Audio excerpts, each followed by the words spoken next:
Well, welcome back to Aspire Ranch. I thought I'd give a few wintertime barn tips, at least stuff that's been working out for us. This is our feed room, and we use drop-in freezers and galvanized trash cans to keep our feed in. Helps keep the mice out.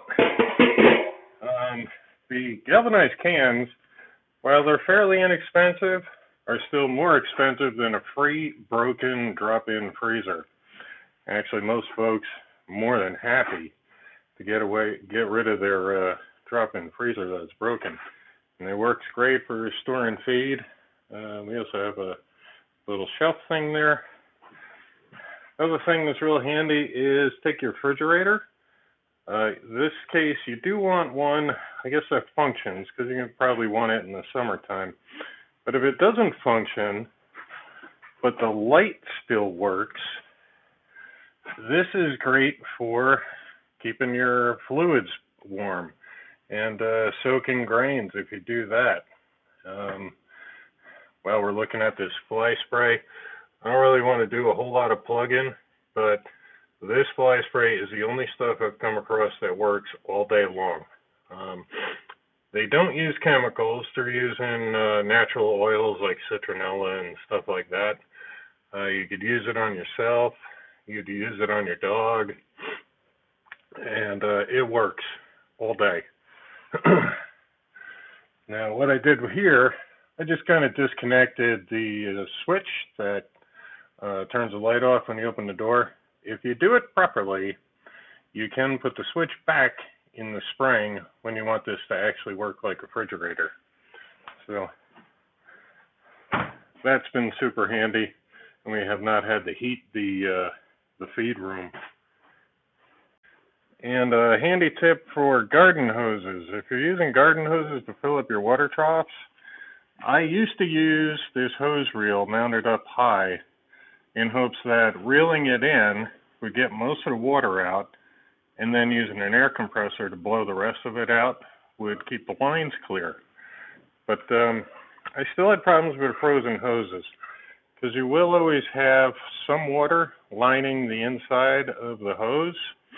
And also, this is Wisconsin, so we've got humidity and it gets really frosty.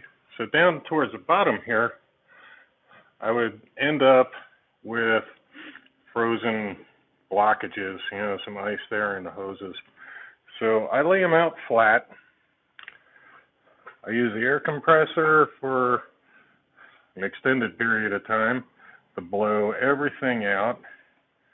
Another handy item are these quick connects for your garden hose, these brass ones. I don't know if I'd recommend using plastic ones. I use the brass ones mainly just because they're going to last a lot longer than the plastic. But if it's negative double digits and you're out here with your mittens, you can still operate these things. And go and visit your local pellet fuel vendor, hardware store or co-op, whatever it is. See if they have any bags of pellets that got wet and can't be sold. They're either usually giving them away or selling them off for $1. These will break down into sawdust really easy. And Cactus and Lucy here love it for bedding. I just put it all over inside our stall. Works great for soaking up the pea spots. And they find it comfy. Right, Cactus? Right, Munchkin? Good kids.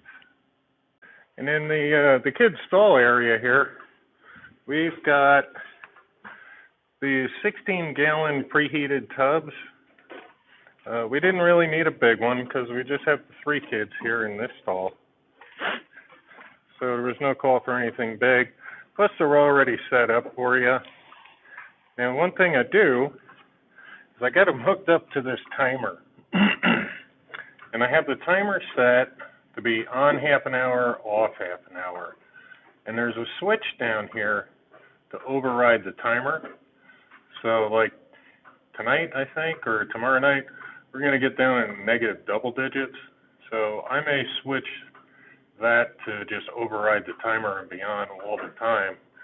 But otherwise, over a 24-hour day, it's only on 12 hours.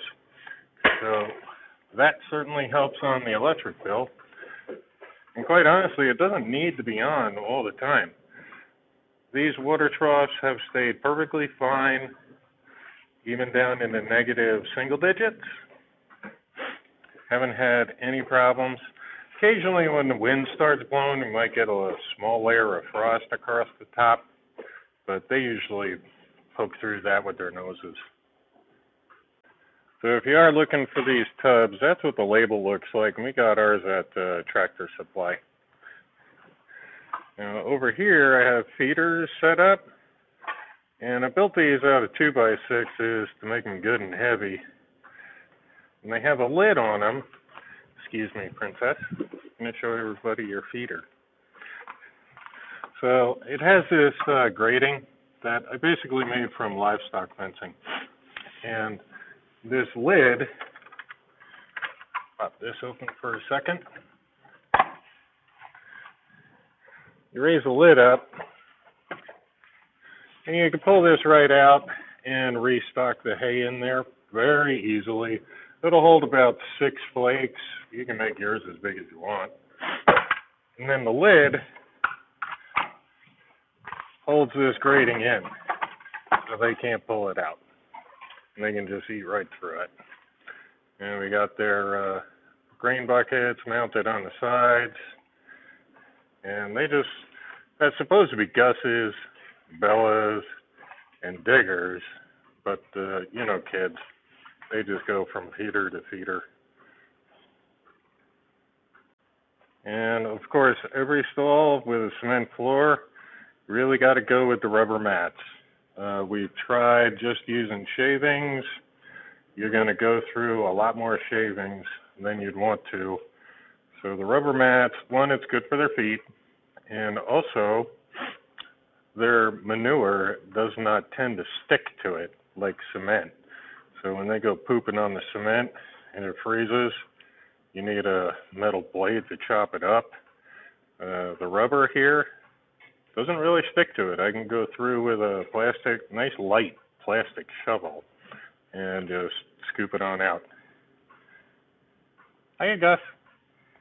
And we're getting a lot of snow today, so tonight I'll be out on the tractor with the snow thrower moving a bunch of snow.